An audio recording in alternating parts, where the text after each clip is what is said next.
Hello everyone, this is CounterYolo, bringing you another video in Star Trek Online.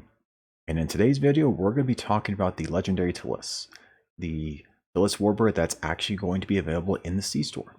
And we're talking about its rough stats, its real comparisons to its subclass, real comparisons versus a couple of other similar ships, my general conceptions and fears about what this is going to mean for the future of STO, and then for fun, because I figured this out right before Timberwolves stream on Saturday, I'm going to talk about how you can actually start a Romulan captain and not have to have Tovan Khev as one of your bridge officers. So for those of you that are veterans and don't like that particular bridge officer very much, I'll talk about how you can actually get around it. It's a little expensive to do, but the links will be in the description if you want to skip around throughout the video. Now, when it comes to the T'liss is classified as a light warbird. Now, light warbirds are not considered raiders in Star Trek Online, but light warbirds are the closest thing that the Romulan Republic has to the raider subclass inside of Star Trek Online. So, for my Starship classes videos that I've done, I have classified the light warbird subclass for the Romulan Republic as raiders for that video, as well as for the average stats for the different subclasses. So even though this warbird has 8 weapons instead of 7, and it doesn't have the universal seating, and it doesn't have raider flanking, the Romulan Republic's all those light warbirds get an enhanced battle cloak. So it is one little nice thing that they do get. And because of that, some of the strengths of raiders they don't necessarily have. They're a little bit slower, but they can potentially have higher hull and shield ratios. It's why this T'liss as well as the Promo T'liss both have much higher ratios than what you would probably expect for a starship of its size. With that being said, these are the stats of the Legendary T'liss. It's got a 1.2 hull ratio, which is remarkably high actually, but a 0.9 shield ratio. 5 weapons in the front, 2 in the rear, plus the experimental with an 18 turn, 0.21 impulse, and 65 inertia. The big things going for this ship is that it's got a Lieutenant Commander command, which means it's going to be decent as a torp boat. And additionally, its Commander tactical intel means that combined with an enhanced battle cloak, this is basically the stealth bomber of Star Trek Online. Not only do you have the enhanced battle cloak of, a light warbird, but you also have intel powers additionally alongside that. So you have a battle cloak plus intel team, which is kind of like a pseudo battle cloak essentially that you can fire lots of your weapons out of. For those of you that have watched videos on YouTube, Twitch, etc., of people that have been soloing ISC, they have typically used intel team, especially if they put double intel team on their starship to pull that off. So they can do lots of damage and not have to worry quite as much about the survival on their starship. Because when that's going off, a lot of times the enemy can't really target you as much. Just kind of the way it is. Some of the downsides of this ship, especially if you're about how you build, it does have a Lieutenant Commander Psi, and it only has 4 tactical consoles. So I don't know if this is going to be a ridiculously top tier torp boat. I know it's for sure going to be good. I know Augie is like it's ecstatic, to have this ship, and it's definitely cool to actually have a T'liss in the C-Store now and actually be account unlocked. That's definitely cool because of my own personal background, from where I grew up in the United States, being near B-2 bombers, and my dad working with them for 20 years. I'm probably going to have to get this ship, but I'm probably not going to fly it as a torp boat. Versus the Raider subclass, what you're going to notice is it's got a ridiculously high hull. That 1.15 ratio for the high end for hull was the Promo T'liss. That was the 1.15, and the shield of 1.1 is also the Promo T'liss. The other T'liss is the one that had high hull and shield ratios. You take out that ship, and it goes quite down even further in terms of the rough averages for Raiders inside of the game. But outside of that, it's got this ship has average shields and impulse, and it's got pretty low turning and inertia. But I mean, as a stealth bomber, stealth torpedo boat, it's okay. You don't need that, especially if you're not going to be targeted because you're in cloak or you have intel team spam and going. So I think it's a perfectly fine starship. Whether it's worth the price tag is going to be up to you. When it comes to the Starship Comparisons themselves, what's going to be different this time is I'm going to compare this ship mainly to a lot of the other warbirds inside the game. This is mainly because we have so few warbirds that are released on their own. Like, think about most of the warbirds that you might think about and fly inside this game. A lot of them are generally derivatives from the Federation or Klingon counterpart. Ones that I can think of off the top of my head that are actually really just Romulan, and there isn't an alliance alternative that does about the exact same thing. You've got the flagship Dreadnought Warbirds, which are basically sea store juggernauts, really fantastic platforms. You have the Morgu / Valdor. I mean, it is kind of similar to the Arbiter and the Kuruk, except the Morgu is a 4-3 plus experimental instead of a 5-3 of those battlecruisers, but the Morgu is a commander tactical, while the other ones are commander engineering. So a little bit different there. Let's see. Oh, and there's then also the Promo T'liss, because again, that one's commander tactical, while the TOS D7 and TOS Enterprise are both commander engineering. And then you have the Kelvin Timeline Intel Science Carrier. Released at the same time as other ships, but they are drastically different starships. There's probably a couple more that I'm just not thinking of off the top of my head. Oh, and also the stuff in Delta Rising too, but that was quite a long time ago. So in terms of Intel, we have the Fleet Fayette Intel Warbird. This is a cool design that was in a Star Trek or in a Picard comic anyway. Obviously, people still like this design. I personally think it's a derivative of the Valdor a little bit, just kind of like a bit more modernized. Even though it's not a regular light warbird, it does have Commander Intel. So Commander Intel typically upgrades a Romulan Battlecloak to Enhanced Battlecloak. Same reason that normally Commander Intel can also upgrade standard cloaks to Battlecloaks for other factions. It's got an excessive amount of tactical abilities. If that's your thing, that's awesome. I prefer a little bit more flexibility because I'm a tank player. Kelvin T'liss Intel Carrier Warbird is a unique carrier 4-2 weapon layout. Commander Science. Other than that, it's not really that similar to the T'liss at all, but it is there in case you're curious. I think the Fleet Dalen Warbird is quite a bit similar to this ship. A little bit lower hull, a little bit higher shields. It's a 4-3 instead of 5-2 plus experimental. And it's Lieutenant Commander Intel instead of Commander Intel, and no Lieutenant Commander Command Seat. Seating otherwise is pretty similar, and it's got 5 tackle consoles instead of 4.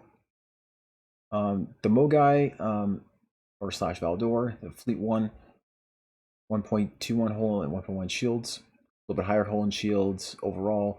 In my opinion, I like the Bridge seeing quite a bit more on that ship. You just have a little bit less turning and inertia. I'd probably take that personally. But they're slightly different in their own ways. So when it comes to command, though, these are the 2 Romulan ships that I really think of when I think of strong command starships. At least from the Sea Store.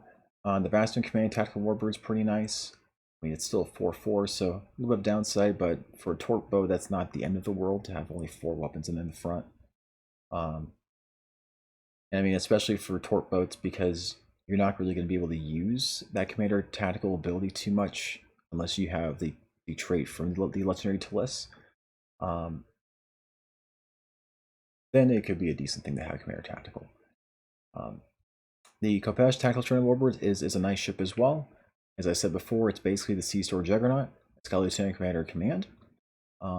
So it's and 5-3 layout, 5 tactical consoles, it's pretty flexible in terms of whether you want this to be a torque boat or if you wanted this to be, a beam or cannon based build as well, because you also have the exclusive flagship consoles, which from this ship you basically have the budget Domino console, and then from the engineering variant you have the budget DPRM console effectively available to the flagships. So it's a very decent platform. It's a special scimitar battle cloak. If you attach some consoles from the tier 5 variants of the scimitars, you can actually fire all weapons from cloak, and you can also keep your shields up while you're cloaked as well, although you lose power a whole bunch if you keep it up for too long. But you do lose 1 or 2 consoles to have those enhancements on the ship though. So depending upon what you're going for, unless you're going for a particular flavor, especially for the meta, you're probably not going to have those consoles on the ship. Still fun regardless though. In terms of pilot ships, this is where the Fleet Tavaro comes in.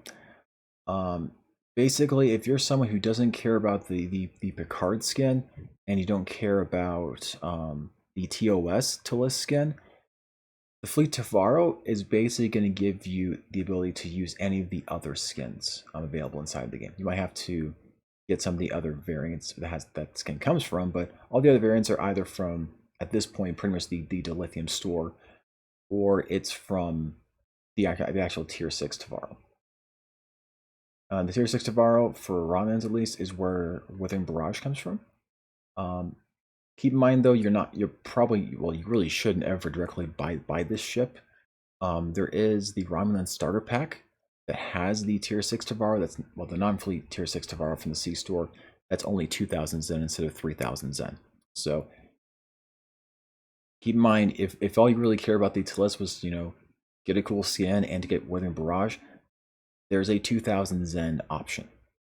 So if you really aren't attached to the Picard skin or the T'liss skin, there's a quite a bit cheaper option available inside the game. The Kyle Engineering Pilot Warbird is a pretty nice starship as well. Commander pilot, plus really maneuverable, plus a Romulan battle cloak. So pretty nice starship as well. It is a lot less durable, but I mean, a lot of your warbirds are not going to be as durable as the Legendary T'liss. As much as some people want to complain on Reddit, this ship has a really high hull for being a light warbird. Now we get to the actual promo T'liss. Now, I personally love this T'liss. It's ridiculously hard to find on the exchange though. Even if you have the money for it, I know there are a lot of people that are like, I really, really want this ship, and it's just not there. And if you're someone who's just like, I just want this skin, but I just can't find it on the exchange, this starship, although it's not as flexible as the promo T'liss in terms of builds, it's still okay. In my personal opinion, basically every build besides Torpedo is going to be a little bit better on the promo Temper Operative T'liss, just because Commander Temper Operative is so flexible in terms of being just good for basically all playstyles. Plus, having triple Lieutenant Commander seating alongside that means that most builds besides mine builds and carrier types of builds are going to be decent on that other T'liss. Legendary T'liss is still perfectly fine, and keep in mind, I mean, almost any build can be done on almost any starship nowadays, especially with how much power creep has happened inside of Star Trek Online. Also keep in mind the Fleet Temper Operative Warbird does a lot of the same things that the T'liss Temper Operative Warbird does as well. So again, if you're not attached to the skin and you're okay with just a different looking Warbird, the Fleet Temper Operative Warbird is another option that's quite a bit cheaper too. And of course, I probably get lots of comments if I didn't talk about the Temper Operative Heavy Dreadnought Warbird from promo packs as well. Very high hull and shield ratio. It also has Lieutenant Commander Command and Commander Temper Operative. I am not a good judge on torpedo builds, frankly, to know if this is a great platform or not. You'd have to talk to Augmented Dictator Games, frankly. He's one of the best out there, frankly, to judge a lot of these things. It's probably a decent platform. really slow and is like could be one of the worst sliders of all time in the game, but I think it would be okay. Also, for another temper operative thing, I love the multi-mission reconnaissance explorer warbirds as well. They're the only ones available in the game that have a secondary deflector, a battle cloak, and a hangar bay.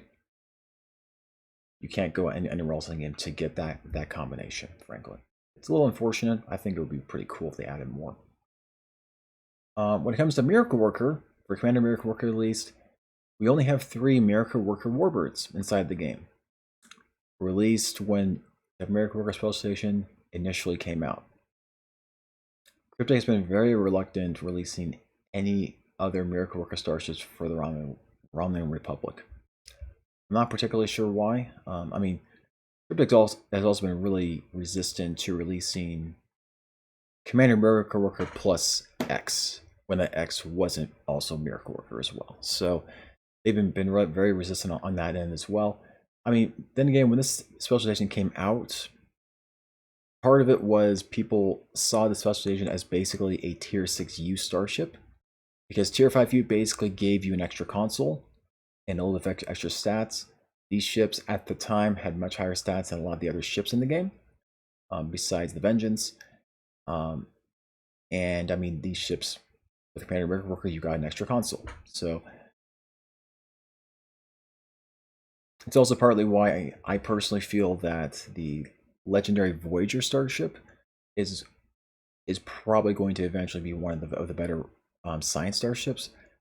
It's probably not the best right now, but as we get more and more power creep in the game and get more and more powerful clicky consoles, which is what science builds use anyway nowadays, it's going to just scale better, because an extra console is better than just some extra passive stats that Commander Temper Operative gives, at least when it comes to science builds.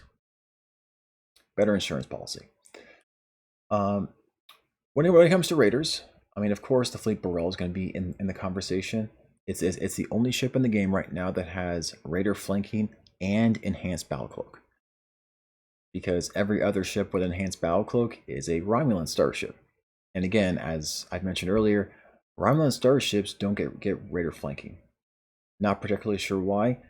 I mean, the Picard warbird in that show was called a Romulan bird of prey.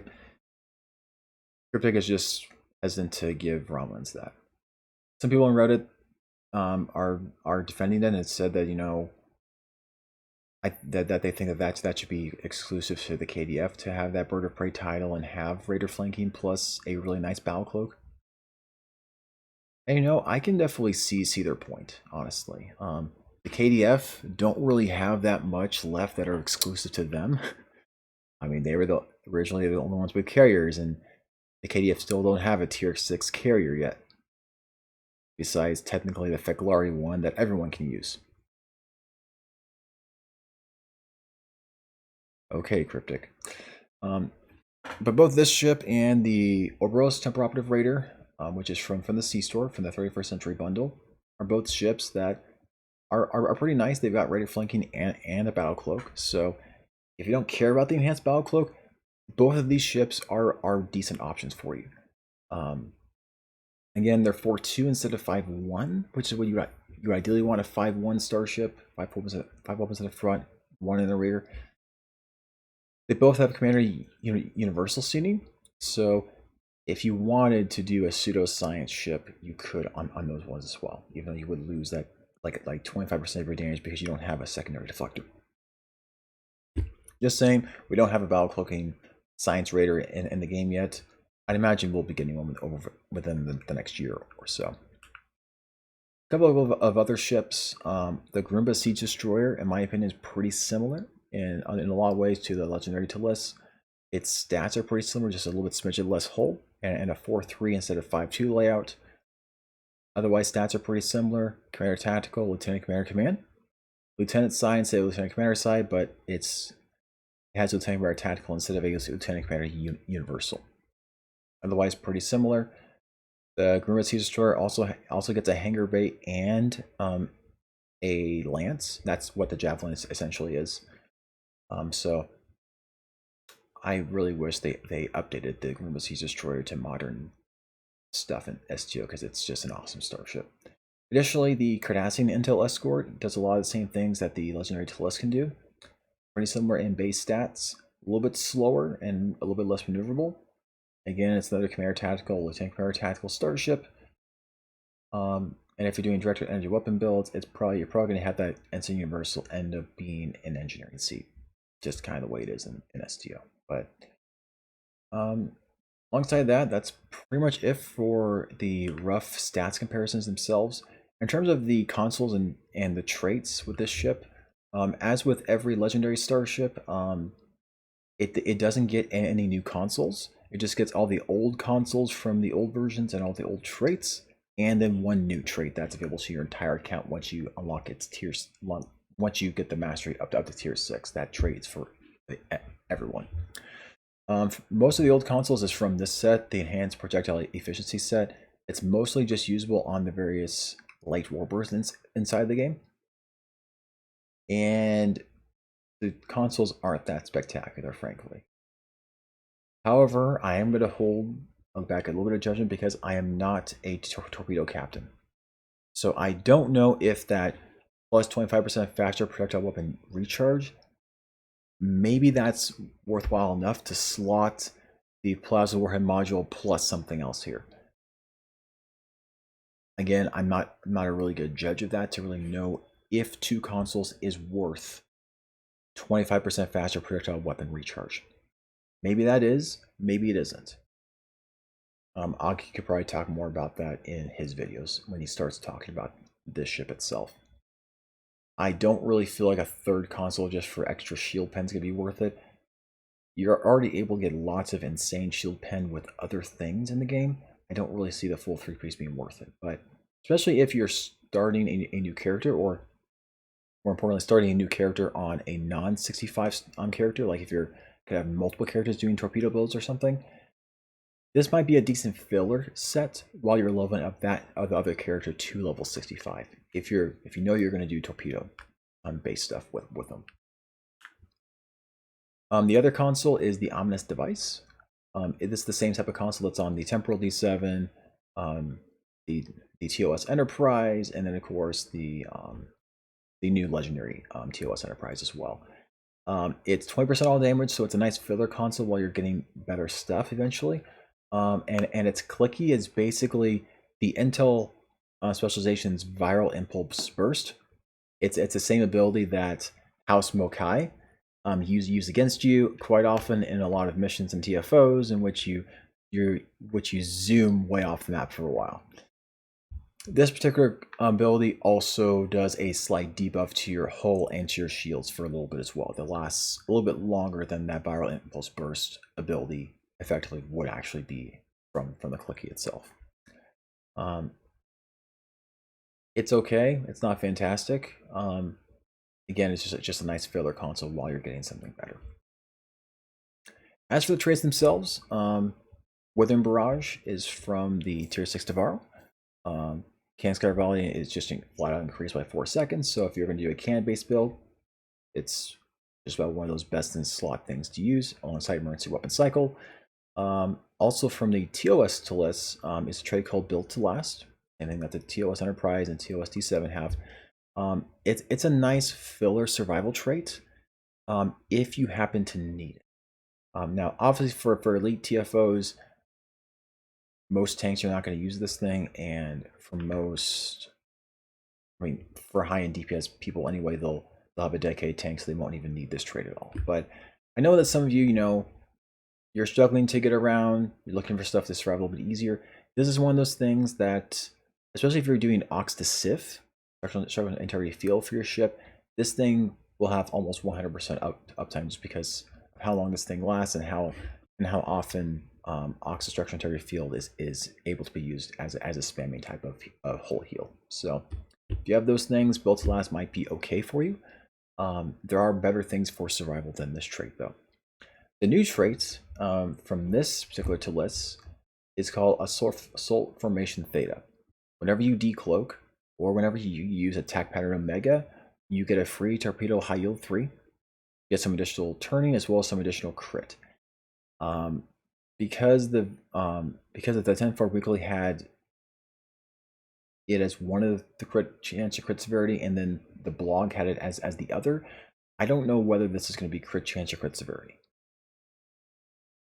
We'll wait and see whenever things come out to know if this is going to be good. I'm also going to be waiting from Augie to know if this is actually going to be good for elite TFO runs.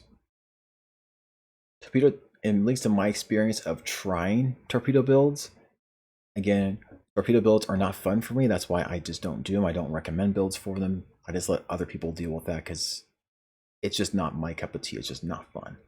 But at least in my experience, I've only found torpedo high yields useful in elite TFOs.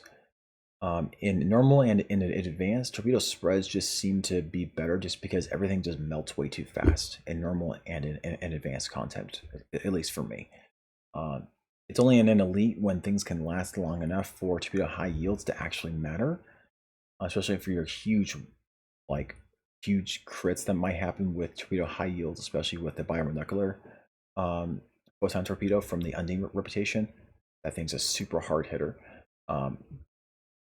If you're going for elite TFOs, this trade might be valuable, especially because if you're going to have a commander tactical on Torpedo Starship, there aren't a lot of great abilities to use in that commander tactical slot for torpedo builds, because torpedo builds have torpedo high yield 3 or torpedo spread 3 in that lieutenant commander tactical slot. But the commander slot, there's not really a ton of great stuff for them. But hey, with this trade, now you can slot attack pattern Omega 3 in that slot now, and that gives you a torpedo high yield 3. So you might be able to spam a bunch of torpedo high yields back to back. You know, if you had those going off and then you decloak and then you have attack pattern Omega, this might be good. Of course, if there's lockouts on this, it might also be complete garbage and suck. So I'll wait for Augie's review and know for sure. Now for the TLDR on this part of the video, we've got the new skin for a T'liss from the Picard TV show. It is in a bundle that's 6,000 Zen on sale or 12,000 Zen at regular price. There's a bunch of extra filler stuff in it that honestly doesn't matter. The only things that are really going to matter after you've had it for a while is going to be the bridge officers. We don't know the full stats on them to know if they're actually going to be good or not.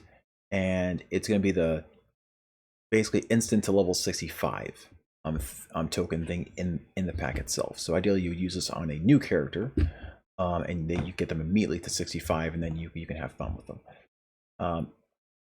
The T'liss should be a fantastic stealth bomber.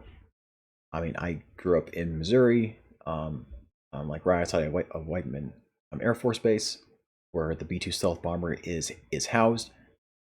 Got to fly on the actual sims that the pilots use when training to fly, and just warmed up and things to fly the B-2 bomber.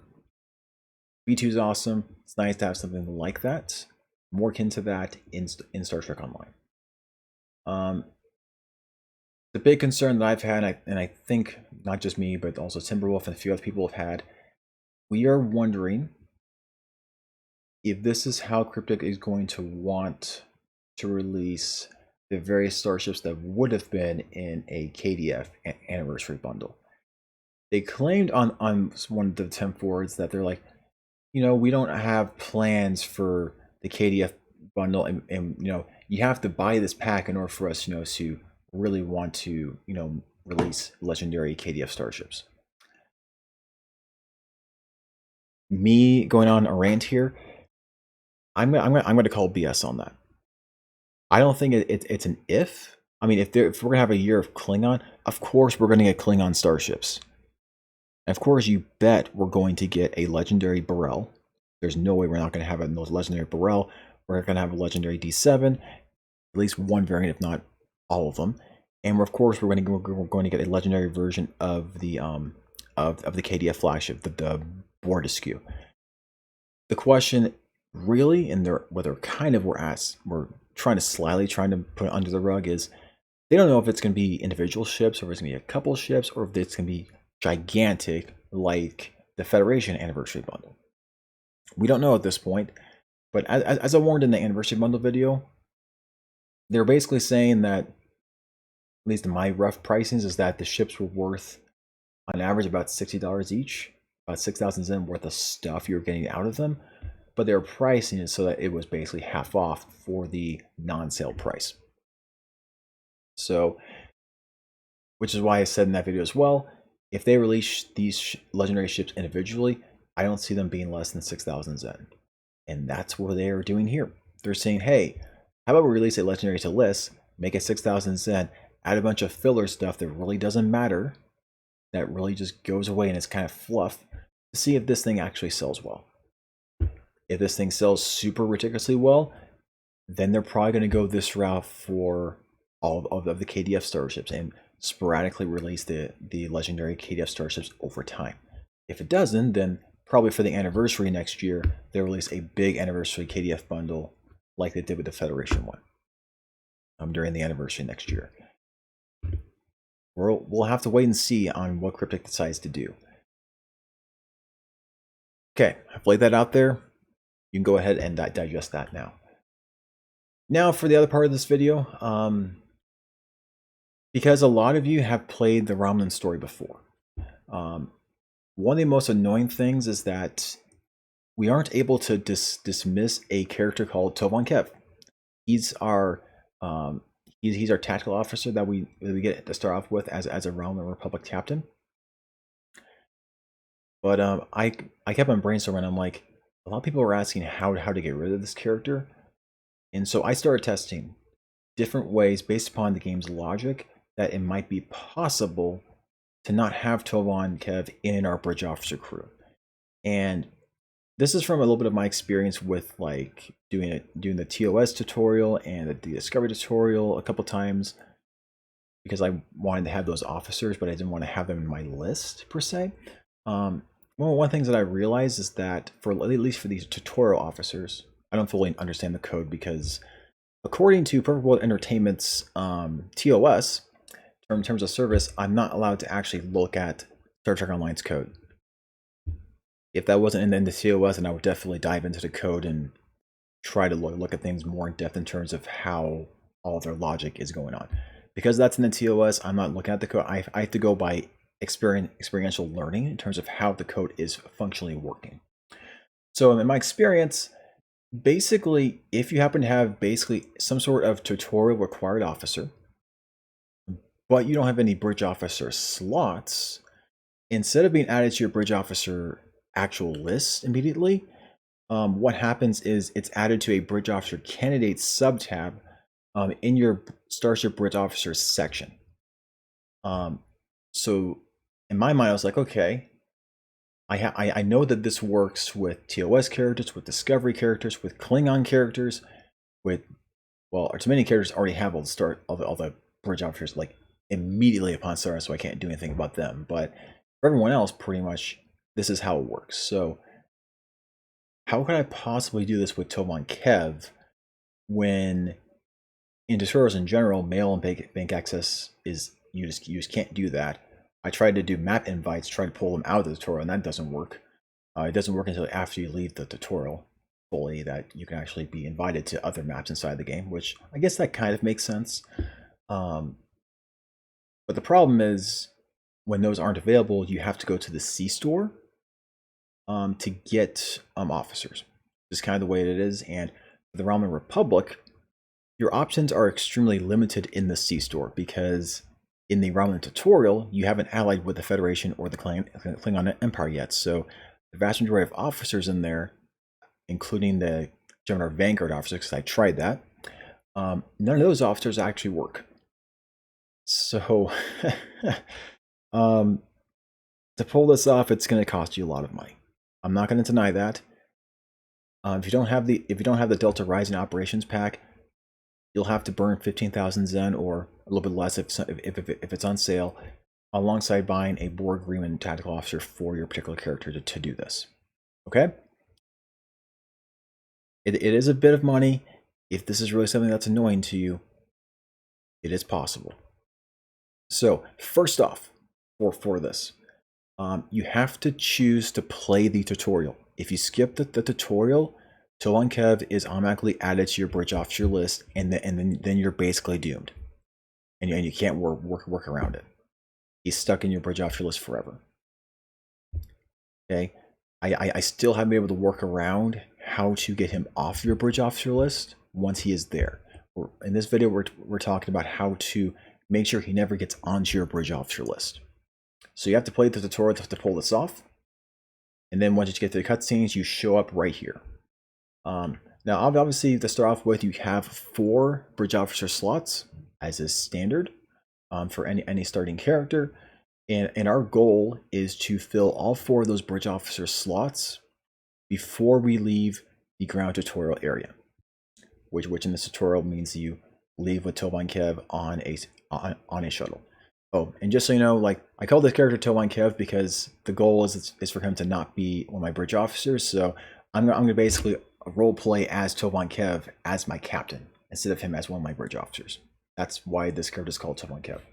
Anyway, as I said, the Delta Rising pack gives us 3 officers because the Delta Rising pack gives 3 officers to the Federation, 3 to the Klingon Empire, and 3 to the Romulan Republic, which means those officers aren't reliant upon you being allied with the faction because you're still going to get those officers no matter what.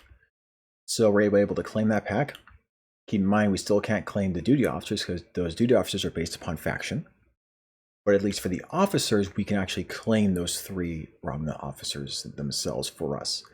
Keep in mind, whenever you claim packs of 3 from the C-Store, only the first 2 will pop up for the Bridge Officer Assistance and to join or not now option. So you are going to have to go over to the Stations tab here and go down to the very bottom that says you have Bridge Officer Candidates, and you can click the Show tab and you'll see the other officer. By the way, when we do this correctly, this is where Tovan Khev is going to pop. Instead of popping on the left side with the other officers like Nell and the Comet here, he'll pop in this Bridge Officer Candidates tab here, which basically means, for all intents and purposes, he's completely hidden from us for our entire time playing Star Trek Online on this particular character. So you can click that and have that third bridge officer join, and boom, we have 3 out of the 4 officers that we need. And so the other officer is going to be the tactical Borg Riemann officer. Keep in mind, still, I know some of you may want one of the other officers in here instead, but we aren't allied with a faction yet, therefore we can't choose any of these other officers, really. It's really just the Borg one. And again, Gemini Vanguard, as we're showing here, for some reason in Cryptic's coding, Gemini captains can claim these Gemini Vanguard bridge officers before they're allied with a faction. And I mean, KDF and Federation captains can claim them too because they don't have to ally. But for Romulans, you still have to ally with a faction before you claim the Gemini Vanguard bridge officers. So unfortunately, we can't use those ones to fill the rest of the slots. We do have to go and get a Riemann Liberated Borg officer. It's just the way that it is. I don't know why that is. I'm not one of the people that wrote Cryptic's code. I'm just telling you from trial and error, this is how it works. So we go ahead and pay our other 500 Zen to go ahead and get the Liberated Borg Tactical Officer here and claim him. And then boom, we have our 4 officers here, and there's no other empty slots. So now we can go ahead and play the tutorial as intended. And we can go ahead and go through a bunch of stuff. If you haven't talked to this person before, I would highly recommend talking to Doral, Keeper of Lore. If you go through all the options, you'll be able to start to figure out the actual canon backstory of your Romulan Republic captain. It is kind of nice that a lot of the actual lore of this particular captain is hidden through a couple of NPCs throughout the game. So that if you're actually interested in learning some of that lore, if you talk to these different characters, you will start to learn what your backstory is between you and your relationship with Tovan Khev and his sister and a couple of other NPCs throughout the game. You eventually talk to a couple of other people, including the Maori, the Malum warbirds, named after this person, by the way. And then whenever we get through the rest of the chaos that ensues thereafter. You talk to Tovan Khev here, and then, Tovan is still technically added, but he's not in our bridge officer list here. But he's technically added as an officer. So what's going on here? As I said, he's actually added to the bridge officer candidates section here as just an officer there, but he's not commissioned yet. If you do this route, basically, you can actually avoid actually commissioning Tovan Khev as one of your officers. So, but however, if you do commission him, then you're doomed, and you can't uncommission him and get rid of him. I wish there was a better route to do this than this, but this is basically what you have stuck with. And again, because I'm pretending that my character is Tovan Khev, that's his name here. There's the officers. And I figured this out right before Timberwolf went on his stream. And so I was like, hey, I figured this out. So yeah, here's the TLDR for this. Start a new captain. Choose to play the tutorial. Do not skip it. Make sure that you have access to a Delta Rising Operations pack. And then once you start that character, make sure you claim the bridge officers from that pack, as well as buying a Borg Agreement Tactical Officer, because you can't mail it to that character. You will have to buy it on that character. Make sure you claim, and make sure you've claimed all 4 of the officers and have commissioned all 4 of the officers. Then you finish playing through that whole tutorial, and then boom, you do not have Tovan Khev as one of your commissioned bridge officers. Keep in mind, a lot of cutscenes partially break whenever you do this, because a lot of the in-game logic assumes that Tovan is one of your bridge officers. So in some cutscenes, he shows up in this attire just randomly and talks to people. Sometimes his voice comes out of some of your other random bridge officers that are with you in like cutscenes and such. And like those various officers will like randomly change from time to time because the code is just freaking out, because they're like, why is Tovan not one of your bridge officers? This doesn't make any sense. It breaks, but it doesn't. So here's the clarification here. The game breaks in a sense if you don't have them, but the game doesn't crash, if that makes sense. The game will still continue, and you'll be able to get through missions if you really want to. It doesn't stop the game from functioning. You'll still be able to finish missions, still be able to do all the other stuff you will need to do if you want to finish all of the storyline. You just don't have to have Tovan Khev as a tactical bridge officer. There are some times in which he just shows up as a random NPC, like in the exact mission where you rescue his sister. Even if he's not one of your bridge officers in your ground group, he'll show up out of nowhere first for some conversations, and like the final cutscene in that ground part, he'll just show up and yell at the Alachi. You know, he's not one of your bridge officers there. Even though normally for anyone else, it would just be whatever tactical officer you have with you that'll be yelling at the Alachi. Anyway, hopefully that was entertaining for you all. And I mean, obviously these times are still interesting. Please stay safe and stay healthy with whatever you're doing.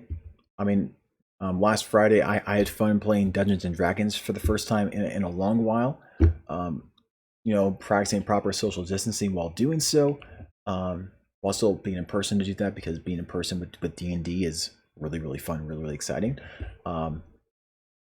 Yeah, I got to be a wizard. Yeah. Anyway, yeah, feel free to leave some comments of how you feel about this. If you're having issues with not having Tovan Khev in your bridge officer section, feel free to let me know. I'll be happy to talk you more through it. Even though hopefully these screenshots in this video help to show you how it works. Just make sure you don't commission him after you've added more bridge officer slots. Anyway, thank you all for watching, and enjoy the rest of your week.